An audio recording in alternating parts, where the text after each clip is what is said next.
Tonight, the scandal that reached into the heart of the British establishment. It's about power. Power and the abuse of power.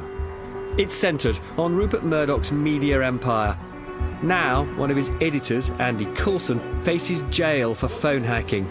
He denied it for years and ended up in David Cameron's Downing Street.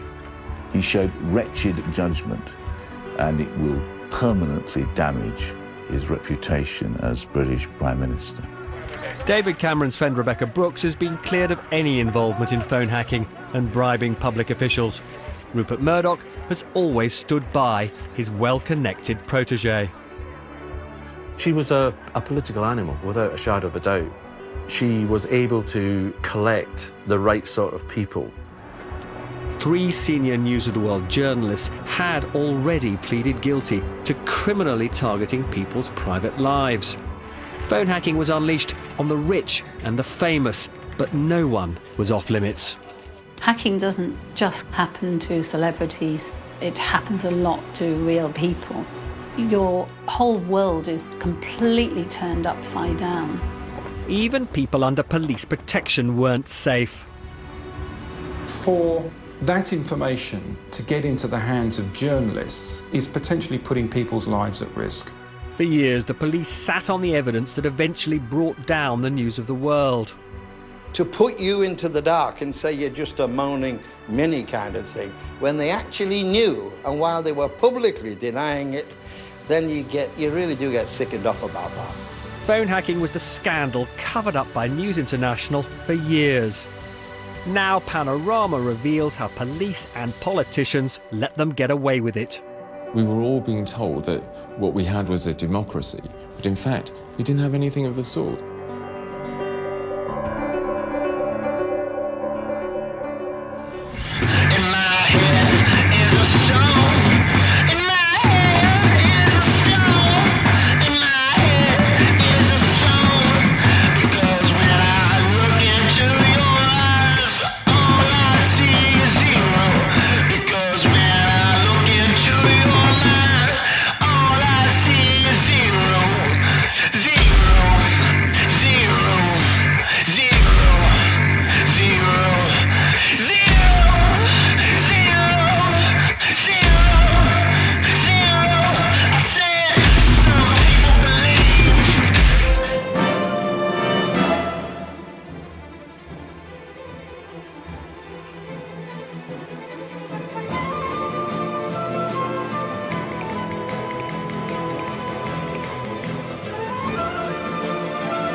Hold it there.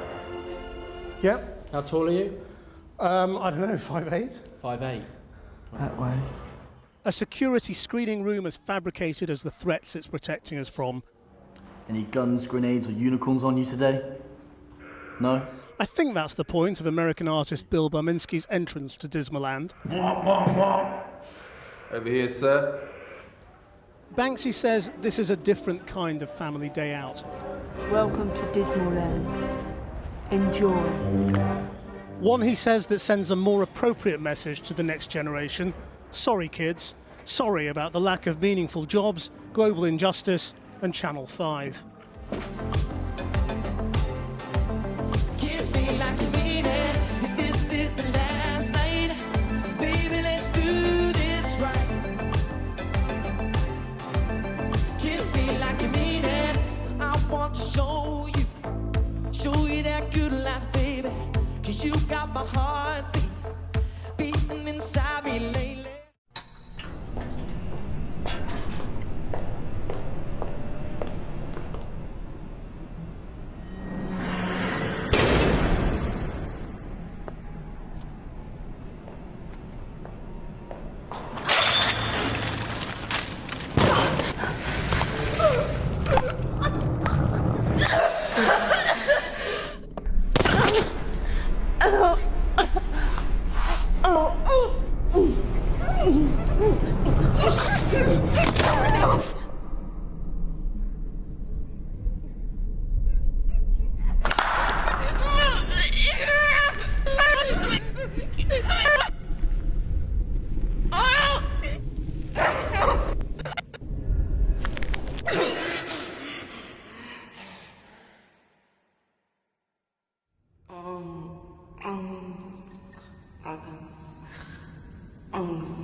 baby. Anybody else in the house? Nobody, why? What's that music? Radio up the street.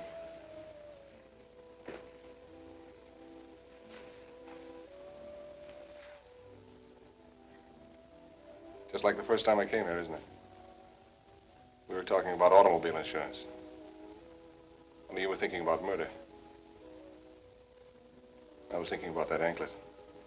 And what are you thinking about now?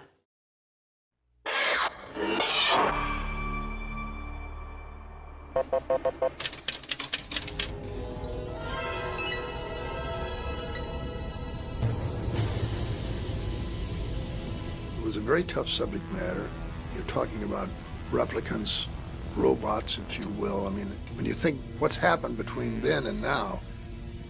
I think LA more and more, I mean, whenever I walk around downtown, I think this is becoming more and more like Blade Runner. This was a study of the future. And I don't think at the time people wanted to see the future, especially like it predicted in the film. The brilliance of what Ridley did with the scale of it and the production design of it disguised the fact that there was a very compelling story there. It became so convoluted, what people thought of the picture. We got people who thought it was the greatest picture you've ever seen, and then there were others that said, what the hell was it all about? This movie is one of the movies that changed my life. Like, I came out of it and I was not the same person.